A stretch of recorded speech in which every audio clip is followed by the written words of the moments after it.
Okay, so for number one, these are dimensions that we have found before. We can really find any of these first other than C. We have to know X to find C. But let's go ahead and find H first, since that's what we did yesterday. So to find H, I'm going to make this green triangle right here. And in that green triangle, I know the base of it, the bottom down here, is half of my 32-foot span. That's 16 feet. The rise of it, the height of it, I'm going to call A because I don't know what that stands for yet. And then I've got my 10-12 slope. And we know that if we do our slope of 10-12, that equals our rise, which is A, over the run of 16. So to find A, we cross multiply and divide. 10 times 16 divided by 12. Should give us like 13.33, I believe. It is. So we've got 13.333, which of course is 13 feet 4 inches. That 1/3 of a foot is 4 inches. So that is this height here, 13 feet 4 inches. To get H, our overall height, we have to add the 28 inches.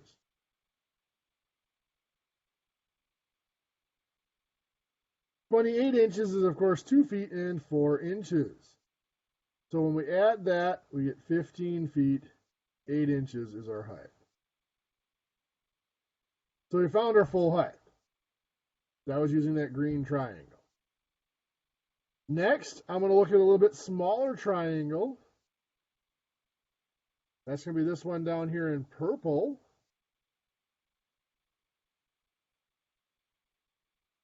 It still has a 10-12 slope to it. The bottom of it is that dimension X, that horizontal dimension X right here. The height from here to here is the difference between the 7'4" wall height and the 28-inch heel. This is 28 inches here, but 7'4" total, we subtract. But 7'4" minus 2'4" makes that 5 feet tall. So we set up our proportion here. We got our slope of 10-12 equals 5 over x. And now again, to find x, we cross multiply and divide. 12 times 5 is 60, divided by 10, we get x equals 6. X is 6 feet. Of course, if that's 6 feet there, we also have 6 feet over here, which leaves us with this ceiling length here of 20 feet. That's just 30 minus 6 and minus another 6. Now, just so you guys understand, that 20 feet for a ceiling height is stretching it a little bit. In an attic truss, generally they try to keep the room right around half the span, not much bigger. 20 feet might be a little large. You might be able to get away with an 18-foot room, but a 16-foot room would be more standard in that. So anyway, we found H, we found X, we found C. The only thing left to find is J. That is that top chord length. To J, we are going to look at a bigger triangle here. Light blue triangle.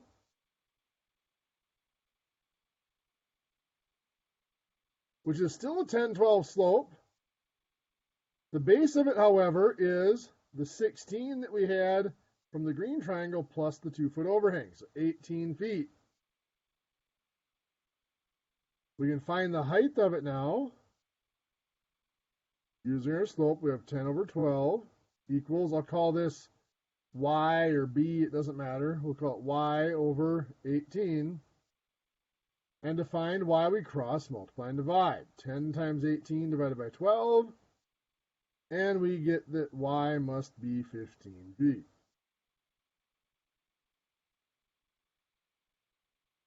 We can find j directly here.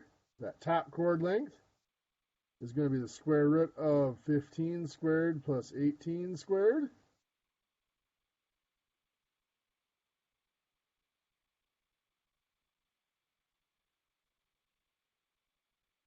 Give us 23.431 feet. Now we should convert that to feet, inches, and sixteenths. I know we stopped doing it yesterday in class. I know you can do it, but I want to do it at least once here today just to make sure we remember how. But 23.431, so that's 23 feet. On the calculator, I subtract off the 23 to get the decimal feet. Turn that into inches by multiplying by 12. 5.167, so that's 5 inches. Again, I take off the 5 whole inches, and what's left, I multiply by 16 to get my number of sixteenths. 2.7 is closer to 3/16. That's 23 feet, 5 and 3/16 inches. So we found all the pieces for the first one. For our second one here, I did things a bit backwards. I gave you the length of the top chord here is 13 feet. I'm asking you to find the span. Well, let's take a peek at that. We're going to draw a triangle. Anytime we're dealing with a top chord, we've got to have that triangle. If there's an overhang, at least, we've got to have that triangle that goes all the way out to the end of the tail, the end of the overhang. So we have that triangle that now has a hypotenuse of 13 feet. And it is on a 5/12 slope. Now we don't know the exact height here. We don't know the span. So we're looking for both of these values. I'll call this A and this B. It looks like we do not have enough information for this, but we do. I can take my slope triangle there. Any aspect ratio. This is used a lot in machining, mechanical design and stuff, where you have an aspect ratio where you know for every 12 units horizontal, there's 5 units vertical. And I can turn that into a complete triangle, a right triangle like that. And I can find the length of the hypotenuse of that triangle because I have both legs. That hypotenuse is the square root of 5 squared plus 12 squared, making it 13. Now that triangle, that aspect ratio triangle, is similar to this bigger triangle. So we can go ahead and set up our proportions. 13 is related to 13, as A is related to 5. Well, cross multiply and divide there. There we go. We're just going to get that A equals 5 feet. So A is 5 feet. Similar proportion for B. The 13 still goes to 13, as B goes to 12. Oh, in cross multiply and divide, we get B equals 12. So back up here,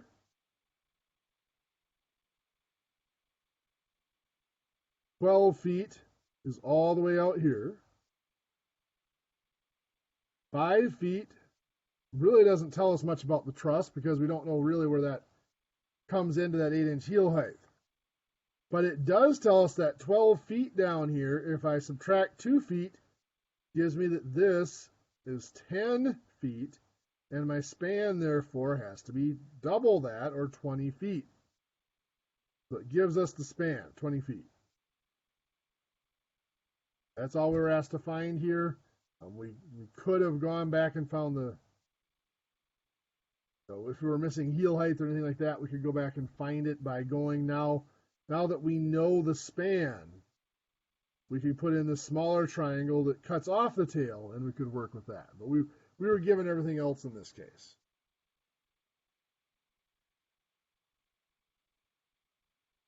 Does anybody have any questions off of the problems in the packet that we've worked on?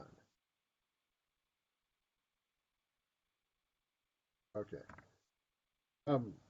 So we're going to continue with the packet. They hopefully finish off that packet today.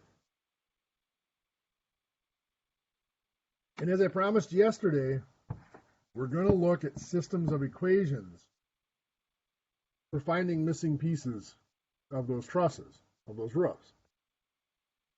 We looked at this a little bit last semester just to show an application of those systems of equations. We're going to look at it quite a bit more now. So what we're going to look at is things that look like this to start with. It's called a dual slope truss. Let's say we've got a 1612 slope over here and a 412 slope over on this side. And let's give this a 40-foot span. I want to know three things here. I want to know x, that is the run of the 16-foot slope, or 1612 slope. I want to know y, which is the run of the 412 slope. And I want to know h, which is my height. Find those three variables, we do have to work through a system of equations. It is a system of equations with three variables, but it is not near as difficult as most of the three variable systems we worked on in the fall. We're not going to have to do Cramer's rule or anything weird like that. It's just going to be simple substitution. And we start out with the most basic equation, and that is the equation that describes our span. Very simply, x plus y has to add up to 40.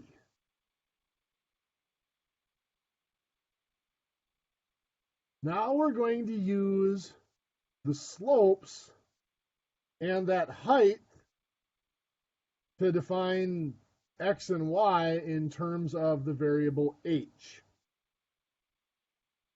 So I'm going to look first at this triangle here on the 1612 slope. So I'll draw that down here. This is 1612, this is x, and this is h. I don't have a lot of numbers here, but I can still come up with equations. I have 16 over 12 as my slope. I'm going to set up the rest of that proportion.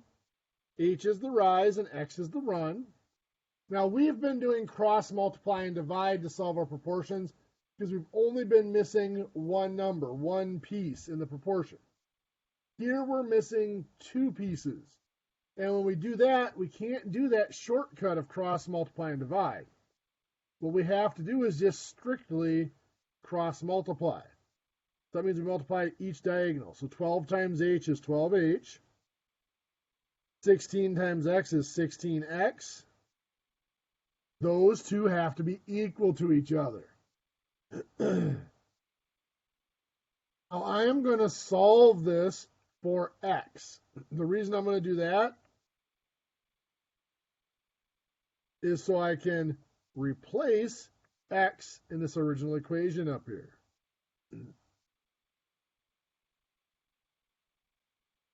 So to solve that for x, I'm going to divide by 16 on both sides. Get out of my way here. 12h divided by 16 is 12/16 h. 16 divides out, that's x. 12/16 is just 3/4. That's 3/4 h equals x. I'm going to remember that for a minute. We'll use it again. We'll replace x in that equation in just a moment. Back up here now. Now I want to look at this other equation on the right side with the 412 slope, that other triangle, I should say. This is a 412 slope as a rise of h and a run of y. So again, we set up that proportion with our slope of 412. The other side, we have a rise of h and a run of y. Now we're going to do just like we did over here. We're going to cross multiply and create an equation. Going in this direction, 12 times h is 12h equals. Going this way, 4 times y is 4y. Over here, we solve for x. Over here, we're going to solve for y. We're going to divide by 4 to get y by itself. 12h divided by 4 is just 3h. Over here, the 4 divides out. That just gives me y. So I've got two equations here. 3/4 h equals x and 3h equals y. If I go back up to this original equation, 3/4 h goes in for x and 3h goes in for y. Equals 40. Now I can solve that equation because it's only got one variable in it. It's only got, great English, it only has one variable in it. So I combine 3/4 h plus 3h. Well, 3 plus 3/4 is 3 3/4. H equals 40. And I can solve that by dividing by 3 3/4.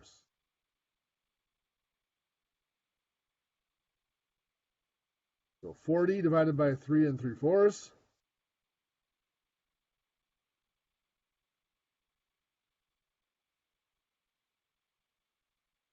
gives me 10.66666. 10.667 feet.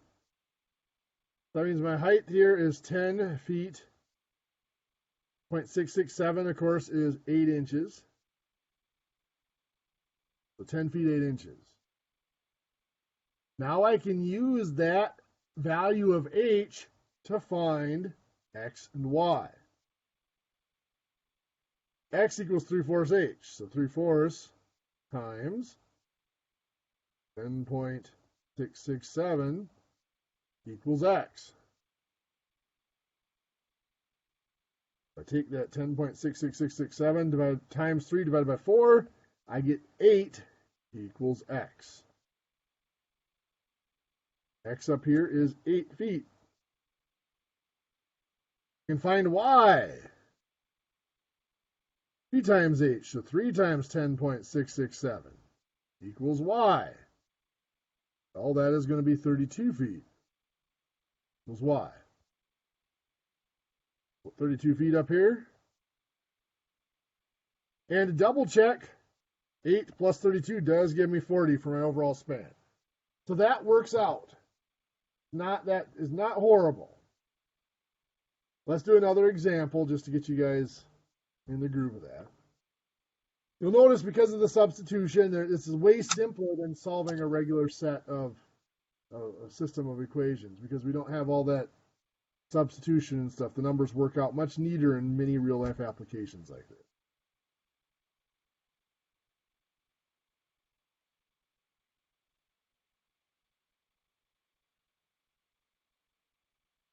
So let's do a 15/12 slope, a 5/12 slope on 36-foot span.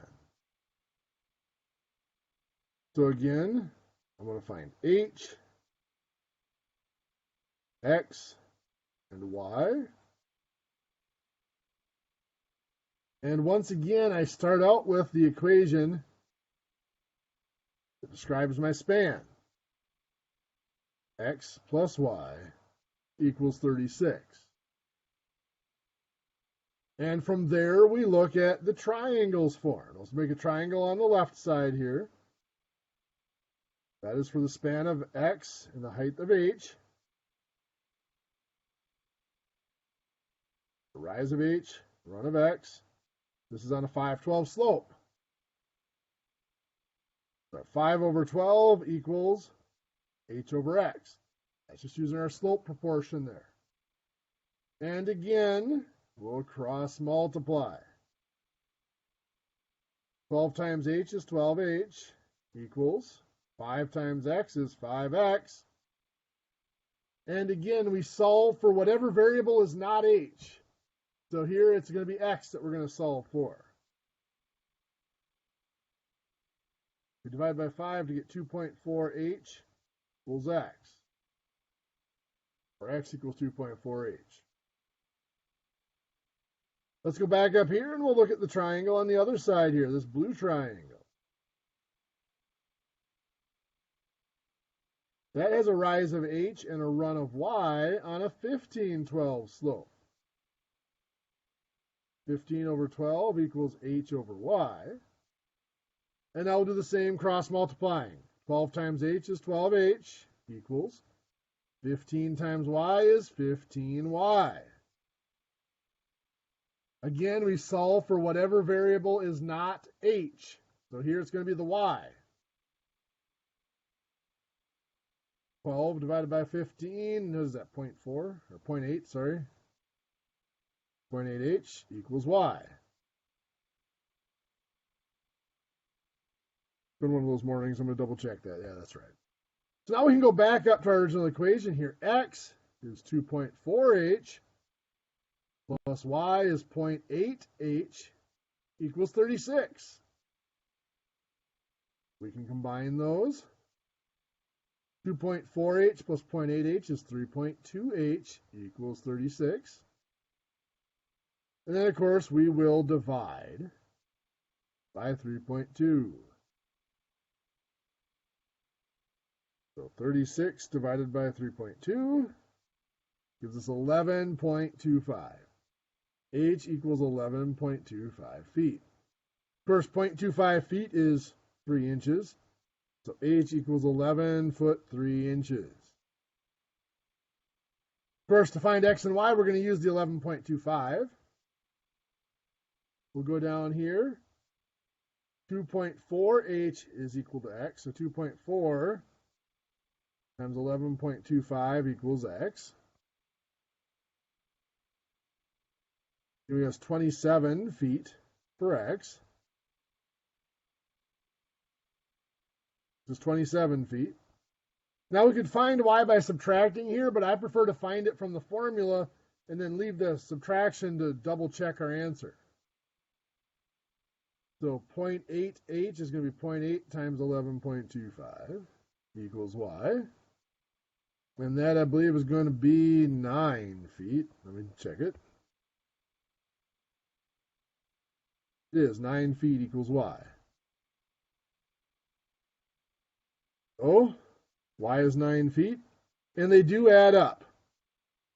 27 plus 9 does give us 36 for our total span. Any questions there?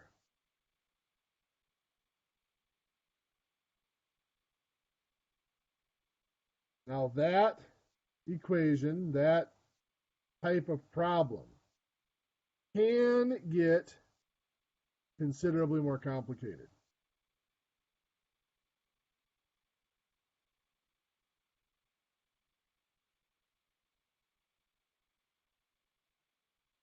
So let's do this. We've got a 312 slope and a 1512 slope.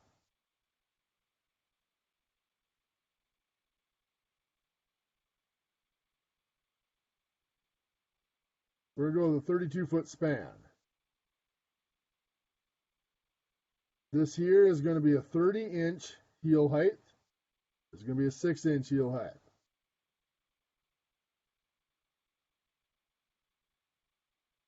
I want to find X, which is the run of the 312 slope, Y, which is the run of the 1512 slope, and H, which is my overall height.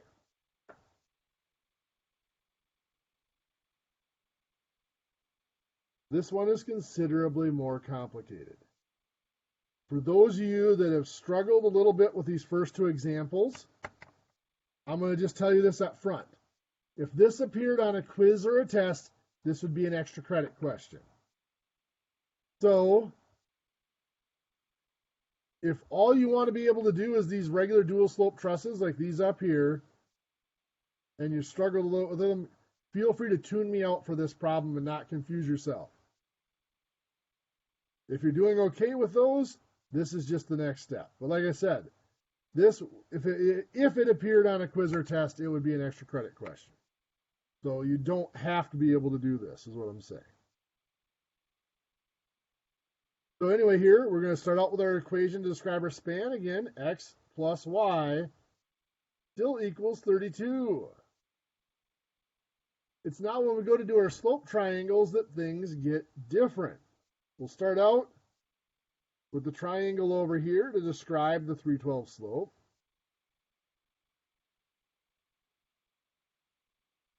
We do know that the run of that triangle is X. It's the rise of that triangle that's difficult. Since this is 6 inches here, this piece here that's actually the rise of our triangle is the height minus 6 inches. Well, we want that 6 inches in feet, so we're going to do it the height minus 6/12 of a foot. So when we set up our proportion here, this is 3/12 equals a rise of h minus 6/12 over a run of x. Now you'll notice that h minus 6/12, the fraction is going to disappear because we are multiplying by 12 here. So we cross multiply this direction. We have 12 times h minus 6/12. In this direction, we just have 3x. I'm going to go ahead and distribute the 12 here. 12 times h is 12h. 12 times a negative 6/12, that's just going to be a negative 6.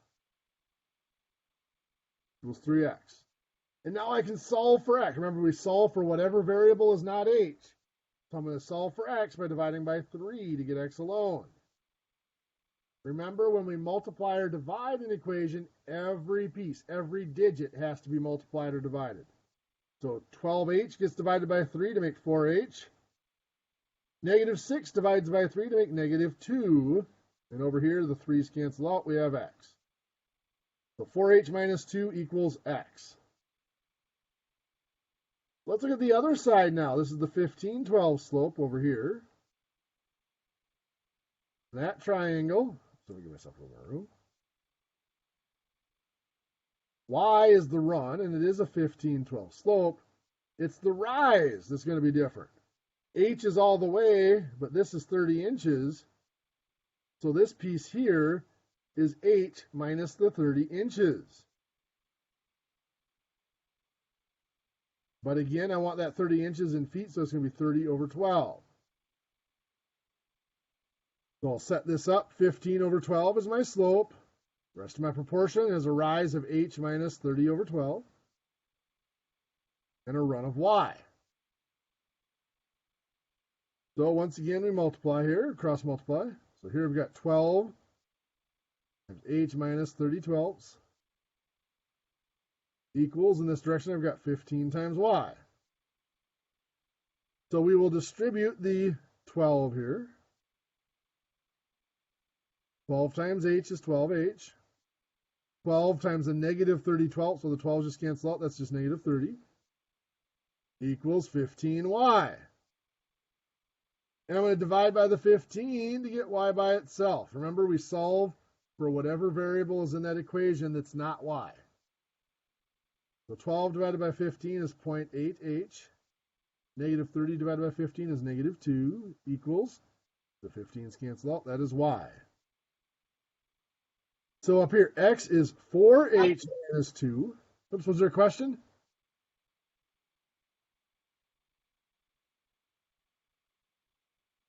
So x is the 4h minus 2, y is the 0.8. h minus 2 equals 32. We'll combine like terms. 4h and 0.8h is 4.8h. Negative 2 and negative 2 is a negative 4 equals 32. We're going to keep going and solve that now, adding 4. 4.8h equals 36.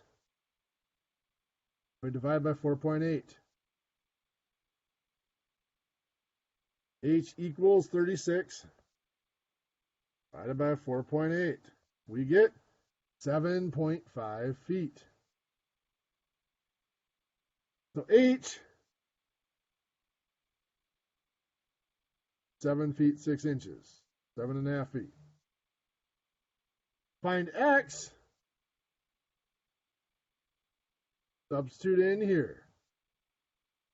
H is 7.5, so X is 4 times 7.5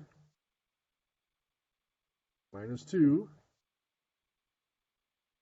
4 times 7.5 is 30. 30 minus 2 is 28 feet for X.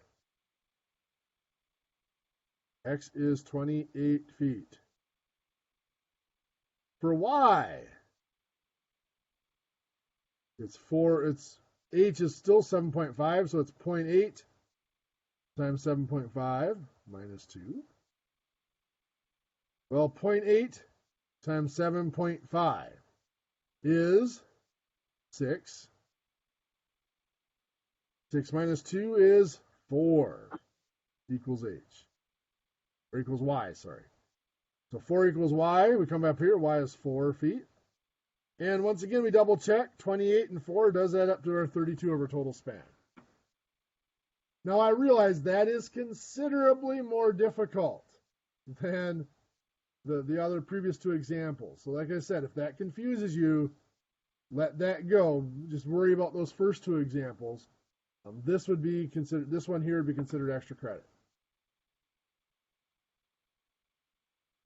So that's a dual slope truss where we have different slopes on each side, trying to figure out where the peak is going to be.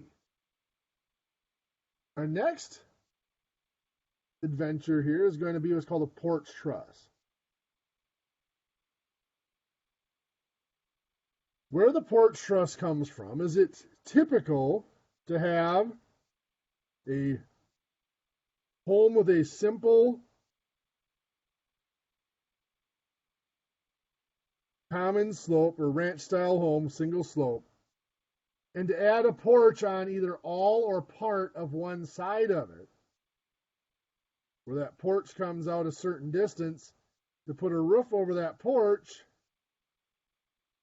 We go part way up the slope of the house roof, and we run down at a lower slope like that. So we can build the regular roof and add the porch onto it later. The thing with doing that is you have to be careful when you're putting these boards down on top of the existing sloped roof. It's a real pain to cut that slope, cut the angle of that board so that it sits on that roof just right. And also you have to be very careful that you set it on top of the existing trusses or rafters underneath that roof. When we were doing old beam and rafter roofs where you had a beam here and then just cut boards for rafters, this was the only way to get that porch added on. But now that we have pre-built engineered trusses, we can have that porch built right into the truss. Rather than having to build the house and add that porch onto it later, we can actually have that porch engineered right into the truss. Now, the nice thing about the engineered porch truss gives us the exact same outward look as this, but in most cases, depending on how big that porch is compared to the span, as long as this porch here is less than half of the inner span here, so less than 1/3 of the total span, in most cases, that truss can be designed so it'll support itself out here, so you do not need a post out on the end. So anyway, there's a little bit of the history behind the porch truss. Let's look at the math.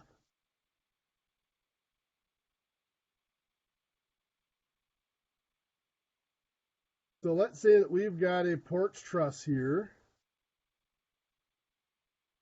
We're going to have a 60-foot span here. I'm going to tell you that this is 24 feet. I want to know, I'm going to call that Y, what the run of that lower slope is if I make this 512 slope down below. Move that down so it's a little more obvious. This is 512 slope down here, 1012 slope on the main part of the roof. So the porch is 512, the main roof is 1012 slope. I'm going to find Y here, and of course in the process I'm going to end up finding H. I am also going to look for the top chord length. I'll call that J, J1, J2, and J3 here. So the three lengths of those three top chords. Well, I can start out very quickly by finding H. Looking at that green triangle, this is H. I know it has a 10-12 slope, and I know the run down here is 24 feet. So the slope of 10-12 equals H over 24. I can find H by, I'm only missing one number here, so I can go back to a simple cross multiply and divide. 10 times 24 is 240, divided by 12 is 20. H here is 20 feet. Go on this side. Because I know I'm going to need the other side here. So I've got H is 20 feet. We could find J1 from that just as well while we're here. J1 be the square root of 24 squared plus 20 squared.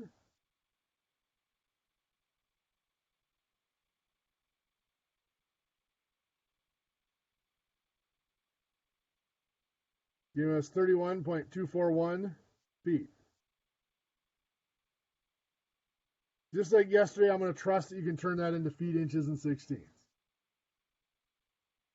Now let's look at the right side of the peak here. In order to make this work, we need to put in an extra variable, x here. And we can describe our span 24 plus x plus y has to add up to 60. So we end up with an equation to describe our span, just like we did in the dual slope. Now, I need to come up with some way to describe the height. That height is broken into two different pieces. I have the piece of the height that goes with the 5/12 slope. I'll call that A. I have the piece up here that goes with the 10/12 slope. I'll call that piece B. So if I do those triangles, let's do this lower one first.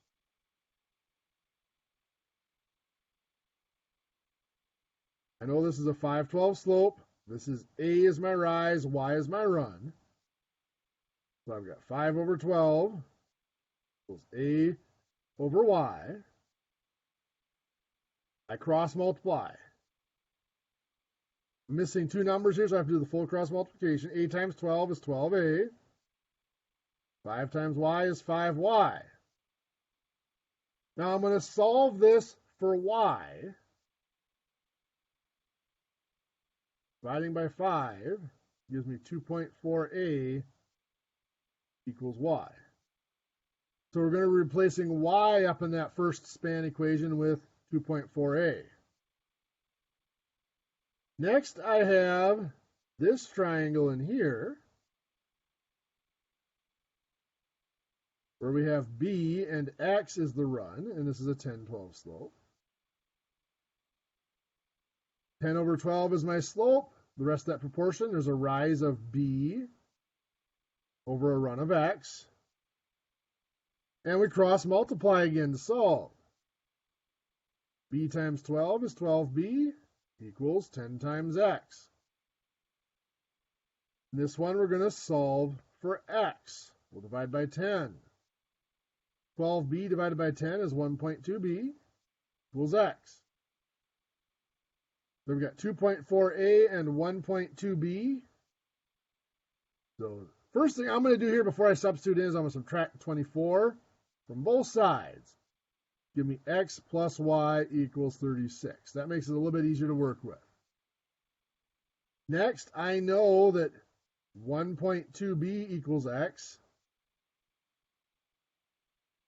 And 2.4a equals y. So I put that in for y. So 1.2b plus 2.4a equals 36. So I just substituted these values for a and b in for x and y. Well, you might be looking at that thinking, well, I still have two variables. We do, but we have a relationship for b and a. A plus b or b plus a adds up to 20.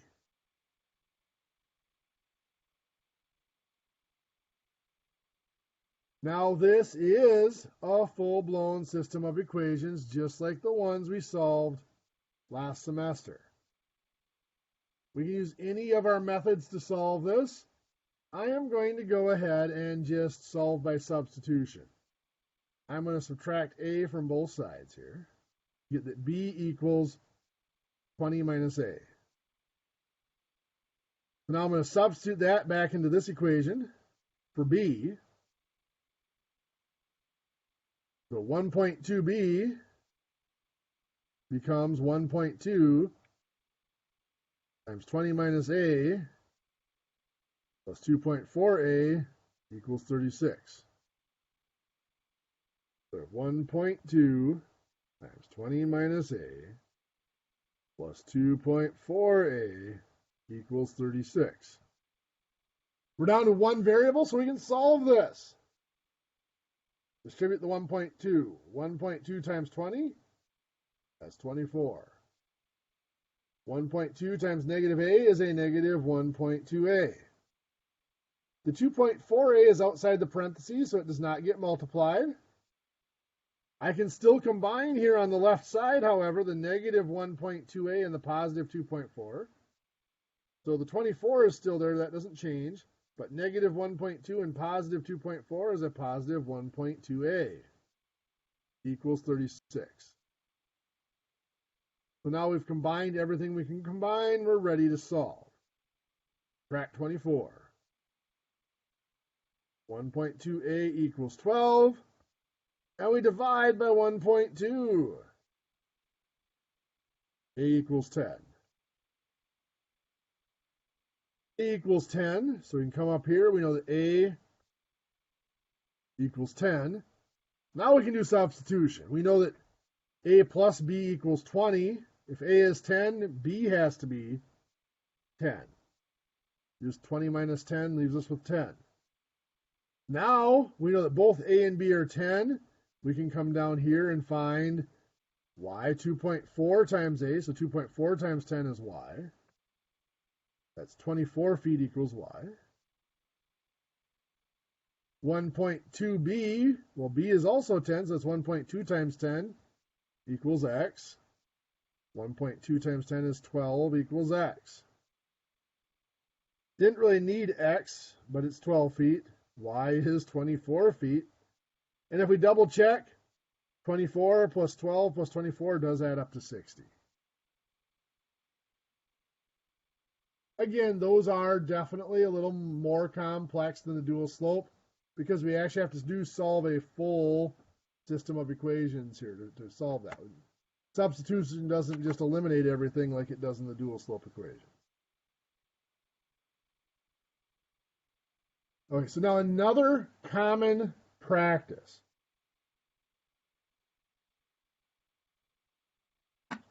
Related to trusses, but a little bit different.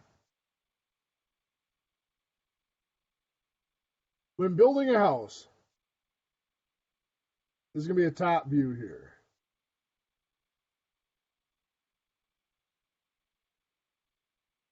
This is my roof lines like this. If I have conventional roof, in other words, all the slopes are the same. Let's say this is a 512, this is a 512.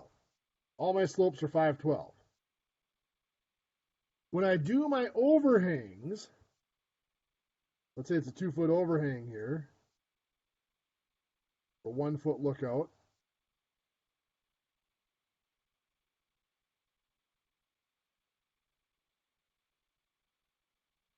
I prefer 2-foot overhangs all the way around with 2-foot lookouts and 2-foot eaves.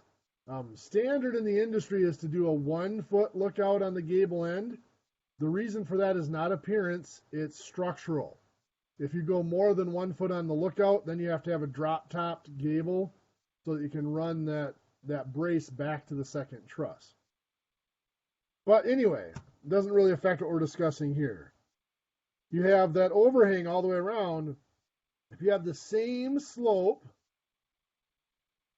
512 slope on both roofs, and the same overhang, let's say this is a 2-foot overhang in both spots. So as long as we have the same slope and the same overhang, if we look at this corner here, the fascia is going to match from those two sides. It's going to be at the same height. If I change one of the slopes, however,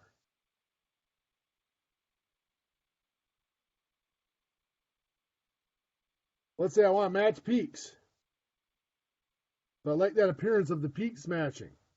Well, let's say this might be a 612 slope, and this up here might be an 812 slope. If I have the same overhang on both sides with different slopes,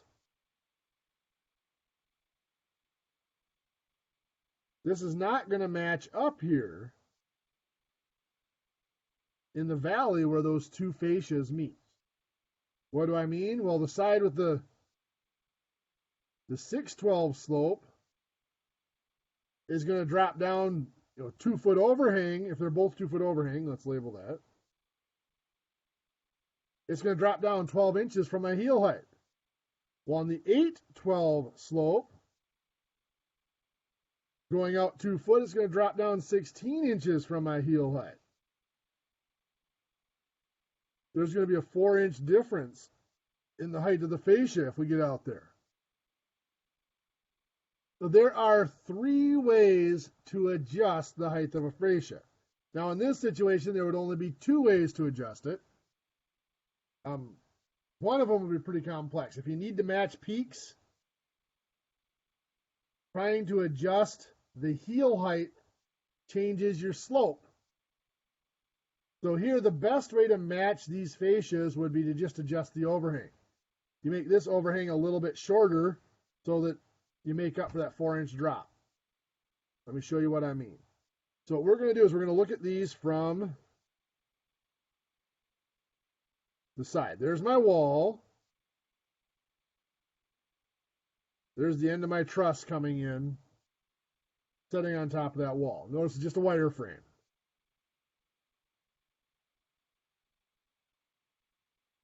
Here's the other wall from the other portion of the roof.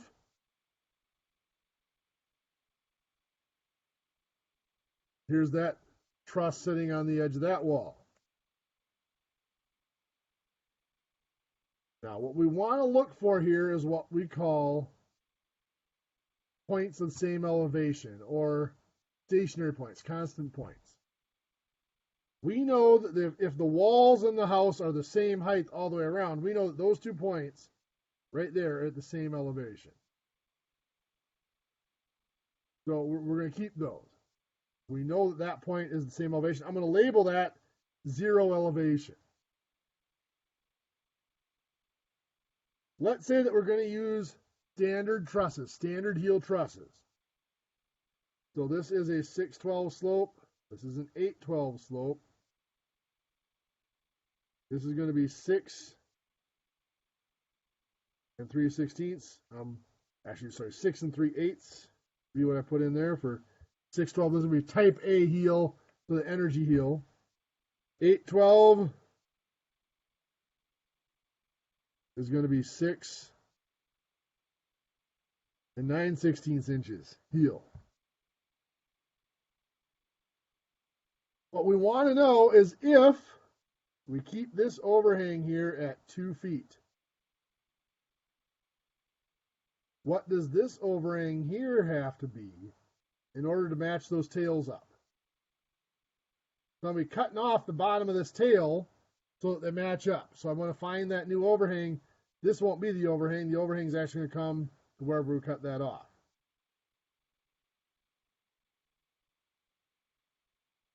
Well, we start with our 0 elevation here, the top of the wall. And we use that to find what is the height of our tail out here. Well, to do that, we have to go up to the top of the heel first, right there.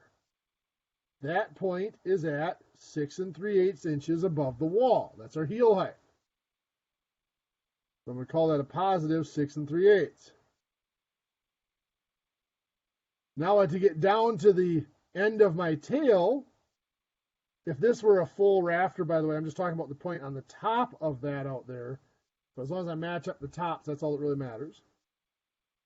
To get down to my tail, I'm going to draw in this slope triangle here. I know this is 2 feet or 24 inches here. I'm going to find this total height. Well, it is a 612 slope. Equals blank over 24. Cross multiply and divide there. 6 times 24 divided by 12 gives me 12 inches of drop there. So from the top of the heel to the bottom of the tail, I drop 12 inches. So that's going to be my 6 3/8 inches minus 12 inches. That's not an easy calculation to do. We got positive 6 3/8. We're going to subtract 12.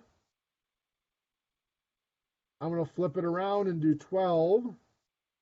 0.8 minus 6 3/8. Borrow from the 12, that's a 1. 1 contains 8/8, so this is now 8/8. 8 minus 3 is 5/8. 11 minus 6 is 5 inches.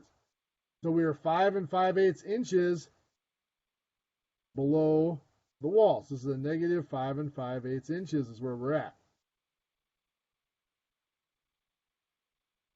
So now we have to look at what we have. I draw in this slope triangle over here. And in that triangle, I know the total height. For those tails to match, for the fascias to match, this must also be 5 5/8 inches below the wall. So that means that this total height here, I'm going to draw it down below, an 812 slope, this total height here has to be 6 9/16 plus that 5 5/8. 6 9/16 won't change. This will be 5 10/16. 9 10 is 19/16, or 1 3/16. Keep the 3/16, carry the 1. That's 12 3/16. So the height of that triangle is 12 3/16 inches. That is from down here up to the top of the heel. We now have everything about that triangle except for the bottom, which is our overhang. That's what we're trying to find. We have that slope of 812 equals that rise of 12 3/16 that we found over that overhang. We can cross multiply and divide. So 12 times 12 3/16 divided by 8 gives us 18.28125 inches. So I'm going to keep the 18 inches. I'm going to take the 0.28125 and turn it into 16. So I'm going to take out, subtract 18 times 16ths is 4.5/16. So we could go either way, either 4/16 or 5/16, since it's right in the middle. Typically, if it's a 0.5, we round up. So we'll go ahead and do that.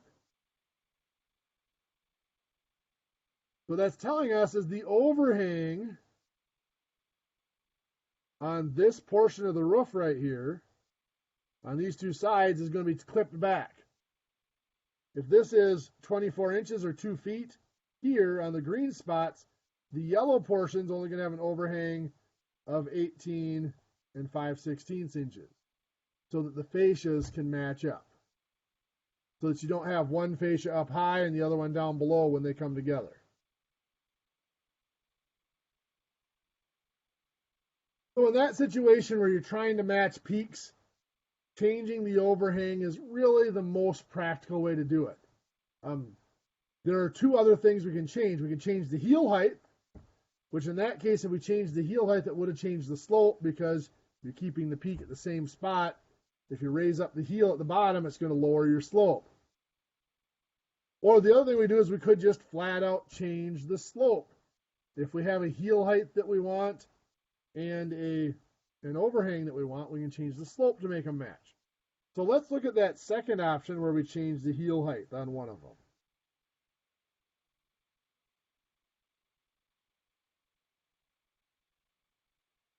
So let's say we want 2-foot overhangs on both sides here.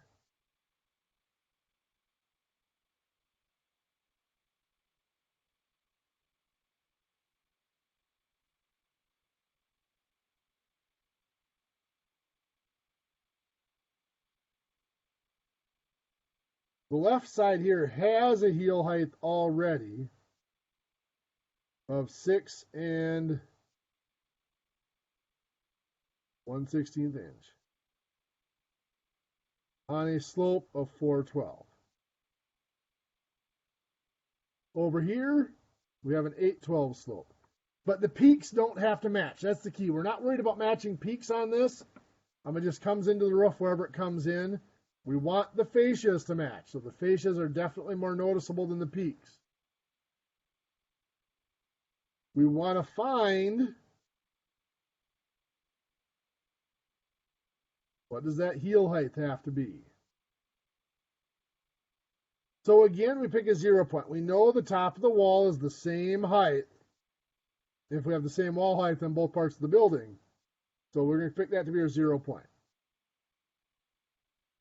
As always, we start on the one that we know everything for. Over here, we have the heel height, the slope, and the overhang. That's everything. So we start on that one. We start at the wall height. We go up to the top of the heel. Well, that's pretty simple. That's just 6 1/16 inches above the top of the wall. Now we drop down to the end of the tail. We need to see how far we drop down there. That's a 2-foot overhang, so that's 24 inches. And that is a 412 slope. 4 over 12 equals, I'll call that just A or whatever, over 24. Cross multiply and divide, that comes out to be 8 inches. So up here, 6 1/16 minus 8 inches. Might be a little bit tricky math, but I'm trusting you can do it. That's a negative 1 15/16 of an inch. So that's 1 15/16 of an inch below the top of the wall. Obviously not drawn to scale here. So over here, we have the same triangle. This is 1 15/16 inches below the top of the wall. We know everything about that triangle except the rise. 2-foot overhangs, that makes this 24 inches. It is an 812 slope. So if I call this B here, B is equal to that heel height plus the 1 15/16 inches that we drop below the top of the wall. But anyway, we've got our 8 over 12 equals that B, that rise over 24 inches. Cross multiply and divide. B here is 16 inches. So this whole height is 16 inches. From here to here is 16 inches. Well, if we start 1 15/16 below the top of the wall, the heel height is that total rise of 16 inches minus the 1 15/16 that we were below the wall. That's 14 1/16 inches.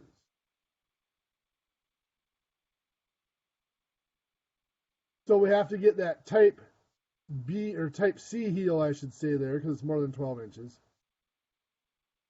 We raise this heel up to 14 1/16 inches so that those fascias will be at the same height when they intersect on the outside of the house. So that's the second possibility, is we can change the heel height, raise one of the heels to get them to match. We always raise the heel, by the way. We never want to lower a heel. Sometimes we can get away with lowering it a little bit, but lowering the heel, remember, inhibits the ability to insulate towards the outside edge of that roof.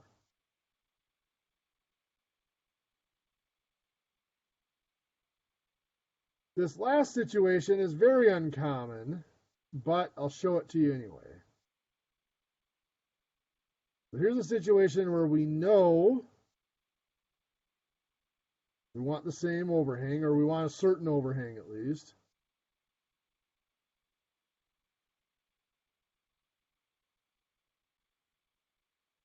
and we know what heel height we want. Let's say that we know that on this side, I want to just put simple numbers in here for this.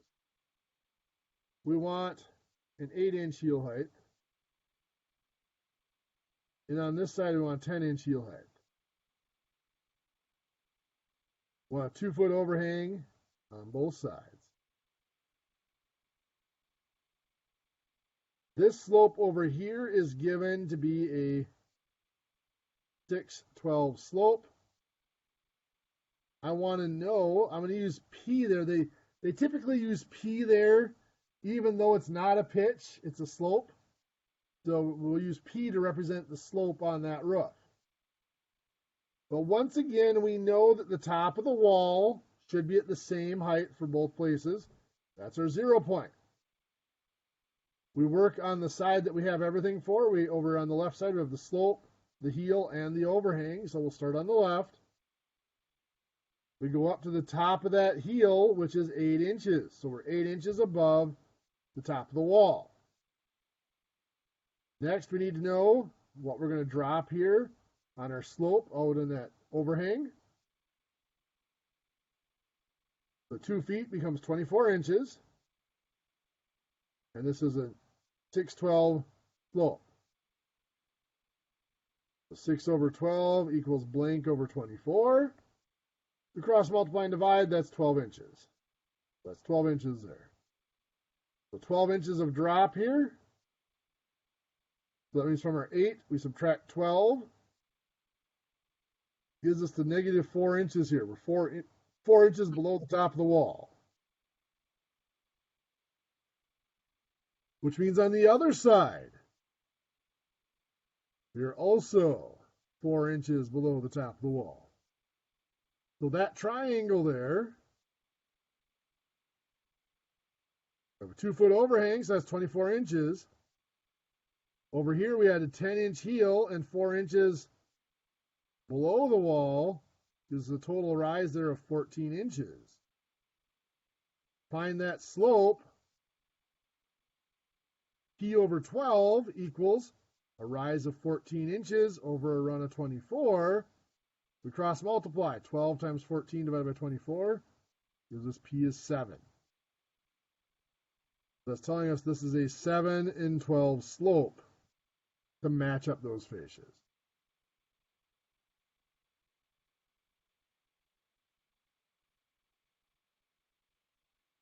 Fascia match is a very common calculation. To be able to calculate it yourself is not necessarily needed. If you work through a lumber yard or a project manager, either they will do that for you, or if you order trusses and just state that you want the fascias to match, the truss company will figure out the fascia match for you. But it is necessary as a contractor to be aware that there are situations where the fascia things have to be adjusted for the fascia to match. You need to be aware of when that could be an issue, and you have to decide what you want adjusted. The two common ones are either to adjust the overhang or to adjust the heel height. So you have to decide, do you want to keep standard trusses, standard heel heights, and adjust the overhang, which then you don't have to do anything with the truss company. They'll send you the trusses and you just cut the overhangs off to match. Or they can do the standard, they can make the overhangs for you as well. Or if you want to adjust that heel height and keep the same overhang all the way around, in which case you do have to let the truss company know so they can adjust that heel height for you when they produce the trusses. The last thing we want to look at is back to a hip roof. So this is the hip roof, just looking at it from the end. Let's say we have a span here of 44 feet. This here is a slope of 6/12 on the main roof. Let's go to the slope of 1012 here on the hip roof. I'm going to find several things here. I'm going to find J, which is the length of the common rafter. Let's do that first. This is a 44-foot span, 612 slope. To find the length of the common rafter, we need the height of the common rafter. So the run is going to be half the span of 22 feet. To find that height, that'll be 6 over 12 equals h over 22. Cross multiply and divide to get h is 11 feet. So this is going to be the square root of 11 squared plus 22 squared.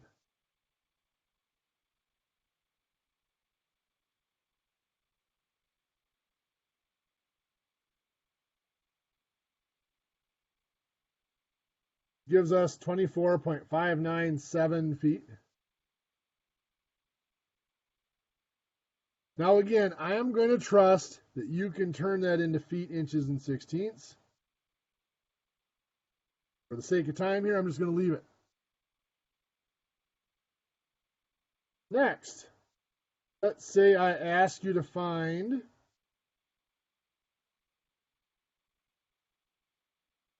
the setback here. I'm going to label it, I'm just going to label that X for now.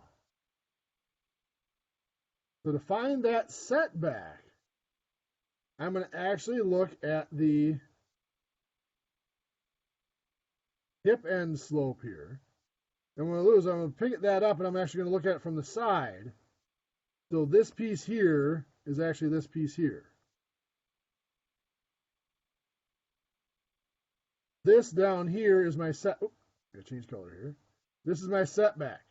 I know that this, however, is 11 feet because the height on the hip end has to be the same as the height on my common rafter. I know that slope is a 10/12. I know 10 over 12 equals 11 over x. Cross multiply and divide. 12 times 11 divided by 10 is going to give us 13.2 feet. X here is 13.2 feet. Once again, I'll trust that you can turn that into feet, inches, and sixteenths.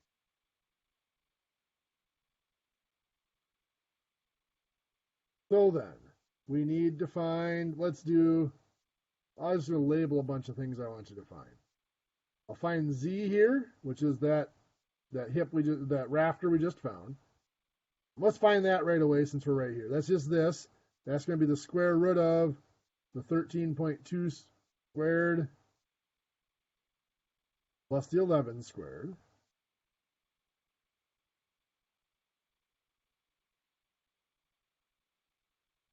Giving us 17.183.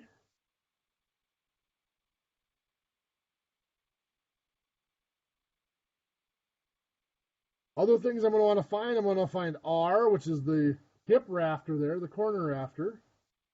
I'm going to want to find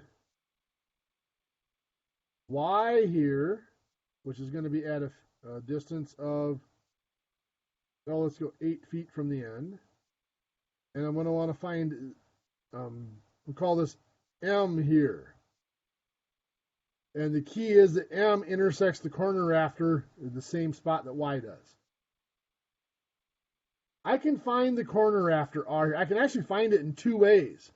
I either use this triangle here from the hip end, or I use this triangle here from the common roof side. Both of them should give me the same R. I'm going to use the common roof side over here. R is simply going to be square root of 13.2 squared plus 24.597 squared.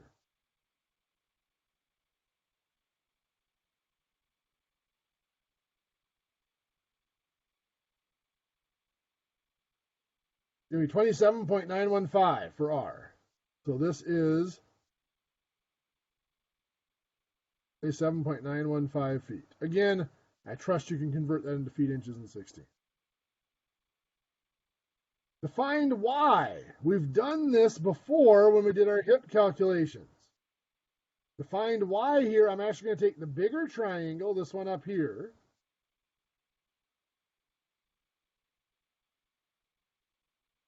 We'll draw it straight here. This is 17.183 feet. This here is just half of the 44-foot span, 22 feet. Y there is only 8 feet from the end. So it's the same triangle, it's only 8 feet instead of 22. So we have 22 goes to 8 on bottom here. As 17.183 goes to y. So we can cross, multiply, and divide to find y.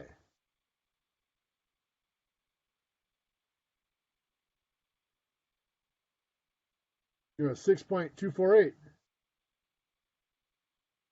feet. The y is 6.248 feet. M, now this is kind of the interesting thing here, is the ratio of y to z is going to be the same as the ratio of m to j. Because y and m hit that corner at the same spot. So I have 17.183 goes to 6.248.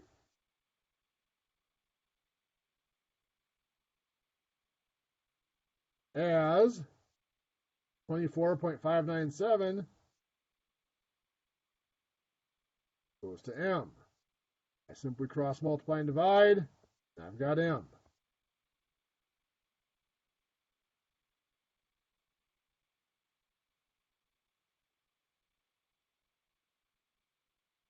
Those are pretty numbers. 8.944 we get for m. There's all those missing pieces. Okay. So I know I've talked right through your break, and I didn't give you any homework time in the first part of class. So I owe you about half an hour, which works out about perfect. We've got 32 minutes left. So you should be able to completely finish the truss packet. That is your homework for Thursday, is to finish the truss packet. On Thursday,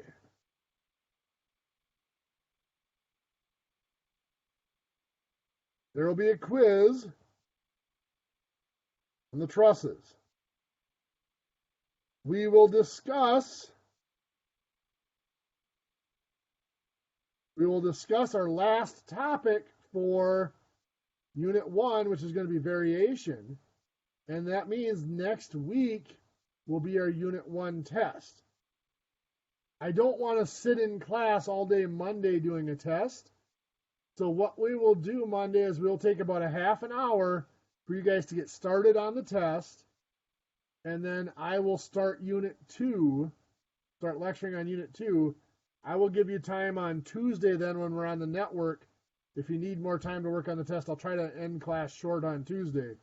But I don't want to take our time sitting in the classroom on Monday to just be sitting there taking a test. I was trying to get everything done so that we could take the test Thursday, but I'm not going to push any harder. I think we have covered enough material for the day here. So there you have it for Thursday. You know everything to finish the trust packet. Now in that trust packet, there is one problem, number 79.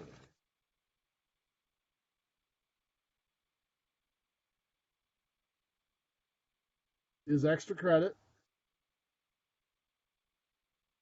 You do have to have all the parts of it correct. If you can do that, if you get all the parts correct and show it to me, it is worth 20 points. So it's a little challenge. I know that one's kind of a weird problem, and it's put out there on purpose to give you that chance. With that, anybody have any questions? Okay, so that's the end of our new material. So I will give you the last half hour here, the last 30 minutes to start on homework. I will be on the network to answer any questions if you